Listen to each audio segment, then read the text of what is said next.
Aznaqayda eng yaxshi boshlang'ich sinf o'quvchisi baygisi o'zdi. Anda 22 o'quvchi qatnashib finalga 11 chiqdi. Ularning ishini martabali juri belgiladi.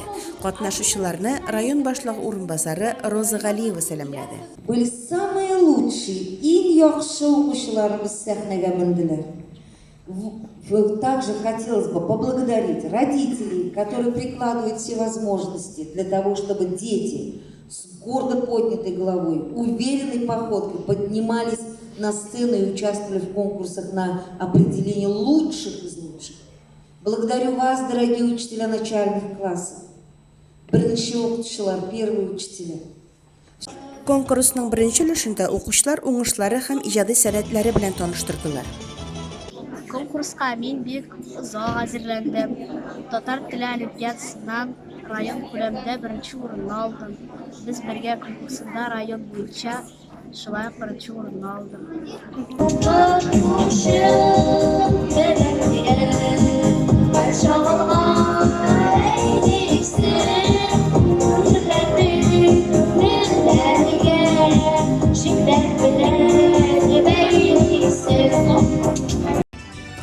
O'quvchilar o'quvda da, ijodda da usta ekanliklarini ko'rsatdilar.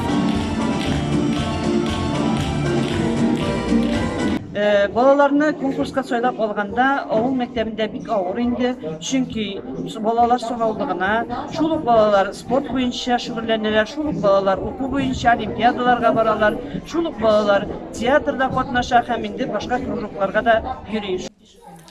Intellektual birimni de o'quvchilar yengil boshqardilar. Hammani bo'laklov tantanasi Mag'arib idarasi yetakchisi Zulfiya G'ilajeva o'quvchilarga, o'qituvchilarga, atiyanelarga rahmatini bildirdi. Это наши будущие олимпиадники, наши медалисты. Я желаю вам дальнейших успехов, чтобы в 5 классе вы все эти качества сохранили. Удачи всем! Yılning eng yaxshi boshlang'ich sinfi o'quvchisi ismini 5-maktabdan Anna Mikhaylova loyiq bo'ldi. Сегодня стали победителями в конкурсе «Лучший ученик начальной школы». Мы сами к этому стремились 4 года. Нам очень помогли родители. Аня, она сама очень такой целеустремленный человек, очень любит математику. Ну, кроме математики, у нее все предметы идут на отлично. Все 4 года она была отличницей. И надеюсь, что эту планку она не снизит и в среднем звене продолжит участвовать во всех олимпиадах.